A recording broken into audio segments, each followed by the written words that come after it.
Ndabaramukije mwese bakunzi amahoro y'umwami wacu Yesu Kristo nabane namwe muri kumwe na Françoise HABONAYO. Subiye gushimira Imana data wa twese kwasubiye kutwemerera kugira ngo tusubiye kuganira namwe ku ijambo ry'Imana. Reka dusenge. Gitandara mwami wacu Yesu, urakoze muri kano kanya Imana duhaye kugira ngo tuganire na bene data ku ijambo ryawe. Mwami Yesu, ngwino ubane natwe, ngwino uduhezagire, ngwino udufashe, ngwino dukomeze, ngwino twigishe, byose bigene nk'uko wabiteguye nyaguhora ku ngoma. Co twanse n'imigabo n'imigambi yose ya Satani ko hari na kimwe mu vyo yateguye coshika.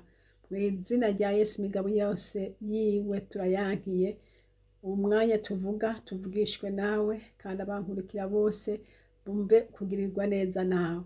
Urakoze kubikora gutyo ni mu izina ryawe ryera Kristo Yesu. Amen. Haleluya. Dusangira ijambo ry'Imana riri mu gitabo c'Ivyakozwe n'intumwa igice ca 5. Turasoma mu izina rya Yesu Kristo. Ni inkuru ivuga kuri Ananiya na Safira. Kandi hari umugabo yitwa Ananiya agurisha itongo afatanije n'umugore wiwe Safira, yisigariza ku kiguzi caryo. Umugore wiwe abizi, azana igice agishira imbere y'ibirenge vy'intumwa. Petero aramubaza ati, Ananiya, ni igiki gitumye Satani yuzuza umutima wawe guhenda mpwemu yera ukisigariza ku kiguzi c'itongo? Ukirifise ntiryari iryawe? Kandi umaze kurigurisha ikiguzi caryo ntuba waragikoresheje uko ugomba?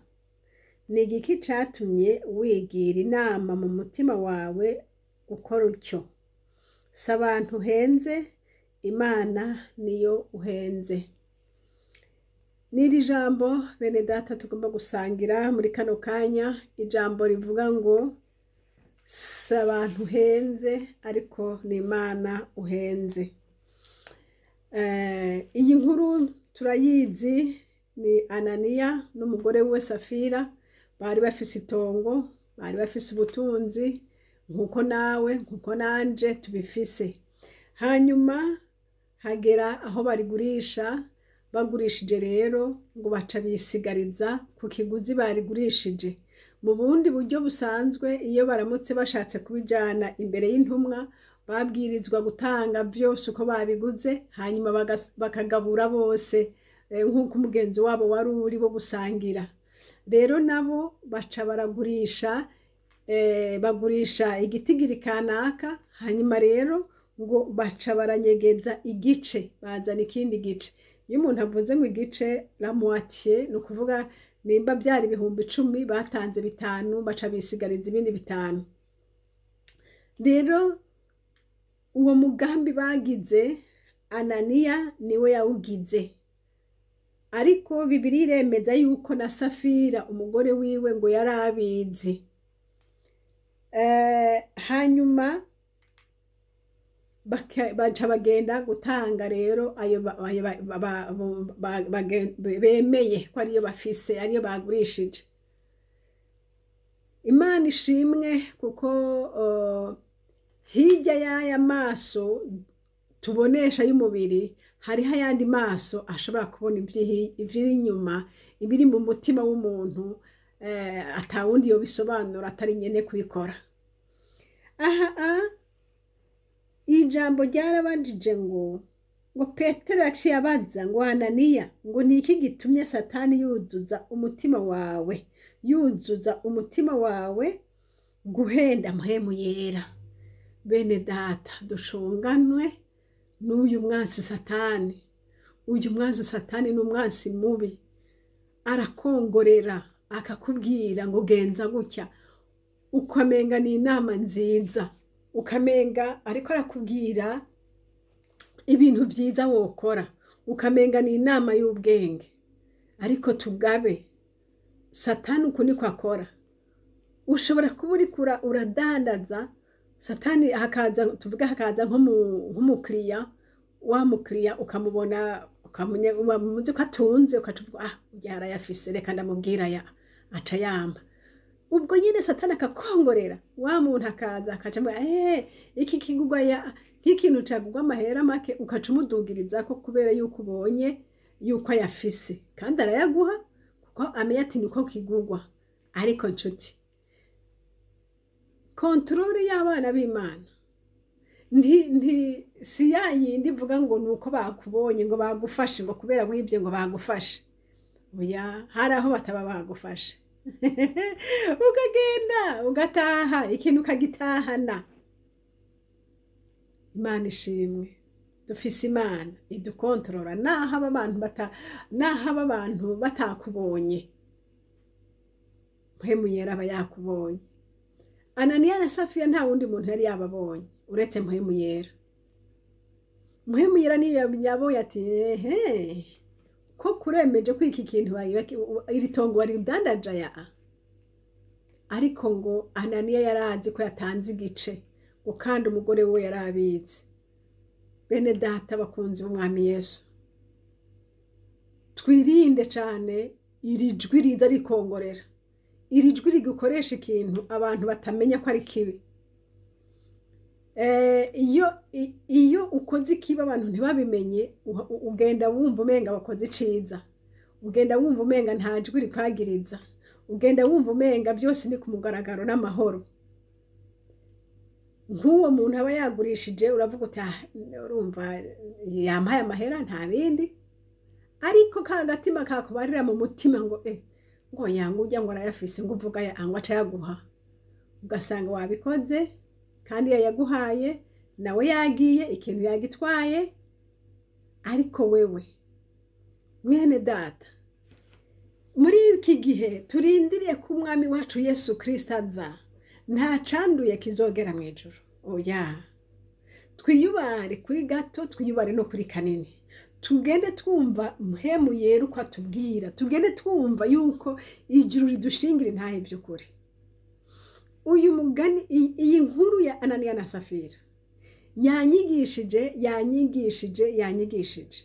Nabonye rwose yuko abo muri iki gihe cacu dukwiye kwiyubara cane.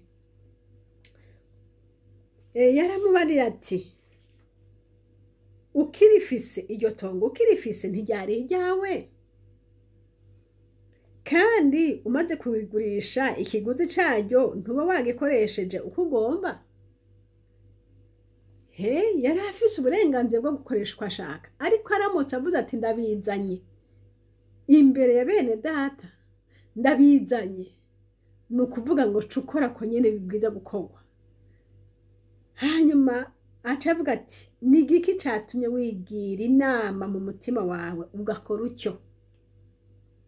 Imana idufashe inshuti yanje, ukundi ko nakubwira niko Umwami yambwiye, niko Umwami yanyigishije.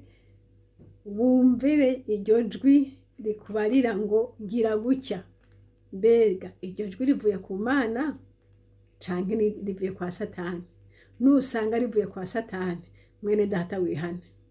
Icaha cose ni icaha. Satani nta ciza kimubako, nta ciza atanga. Umenye neza yuko akubwiye ukumvira ijwi rya Satani ukarikorera, amaherezo Satani azoguhemba. Nta kindi ahemba umuriro. Ntaco bivuga kwitwa ngo uri umukozi w'Imana, ntaco bivuga kwitwa ngo urasenga. Niba wumviye Satani ugakora uko Satani akubariye, impembo yiwe uruho kwa Satani kandi azoguhemba. Ariko ndagomba kukubarira ngo aka kantu ngo s'abantu uhenze, Imana niyo uhenze. Igihe cose uzobona ko abantu batamenya ibyo wakoze, ukamba wabikoze kandi ukabona wabikoze pe, ariko ata muntu n'umwe yakubonye, uzogira ubwoba kuko igihano kiri imbere. Bopfuma bakubona bakaguhana, bakaguha igihano bikwiranye. Namba bavuga bati kirihe canke gisubize, ukagisubiza. Ariko igihe batakubonye, iryo jambo rirakomeye, kuko igihe batakubonye aho niho haba hakomereye cane, kuko uguhana kwavyo ntawe uzogutabara ko ntawe uzomenya ico wabaye. Ariko ngo si abantu uhenze, uhenze Imana. Imana idufashe, Imana itugirire neza, wige kumvira ijwi rya mpwemu yera. Nuwumvira ijambo rikuraba, inshuti yanje, wihane. Wihane usaba Imana imbabazi. Ka gatima kakubwira, Satani ahora akunda kongorera abantu. Ugasanga nk'umukozi w'Imana umuvuga butumwa, Satani aramubwiye ngo ubwire gutya na gutya ngo niho bishe bigenda neza. Ugasanga umuntu ariko arigisha arasimbagurika kuko Satani yamwongoreye ngo uze kwengeza gutya niho abantu baza kuryoherwa. Amaraso ya Yesu, amaraso ya Yesu Kristo atubeko turongogwe na mpwemu yera. Aya majwi ya Satani ntituyumvire, kuko Ananiya na Safira bumva ijwi rya Satani rirababwira ngo ntutange byose, ngo mubona twotanga yose, ngo gabanya, ngo twari igice kimwe. Barumviye Satani. Rero tumenye ngo abantu nibatamya ko babeshe, mpwemu yera na wewe ntabiyobegwa. Abantu nibatamya ko abivye, mpwemu yera we ntabiyobegwa. Abantu nibatamenya ko wakoze amanyanga muri biriya bintu wakoze, mpwemu yera we ntabiyobegwa. Ico mpa ukihana. Imana iguhezagire. Amen. Mwari kumwe na Françoise Habonayo. Niri jambo ritoya nari nshaka kuvuga kugira ngo dukeburane, twige kumvira ijwi rya mpwemu yera mu mitima yacu. Twige kumvira Imana mu byo dukora byose. Haleluya. Twige kumvira ijwi rya Satani tugigizeyo, kandi nubona ryaraguhenze rikakora nawe ukumva, wihane mu izina rya Yesu. Amen. Mana urakoze kubwira ijambo. Ndasabye mpwemu yera rikurikirane, ufashe umuntu wese abyumvise, yihane bivuye mu mutima, inzamba itaravuga. Urakoze mwami Yesu, urakoze kuvyumvise kandi ubikoze kuri uyu mwene data yemeye kwihana. Icubahiro n'inganji bibe gwawe mu izina rya Yesu. Amen. Mwari kumwe na Françoise Habonayo. Nomero ya telefone ni yayindi, ni +46 768 00 65 46. Kandi Imana data ibahezagire. Amen.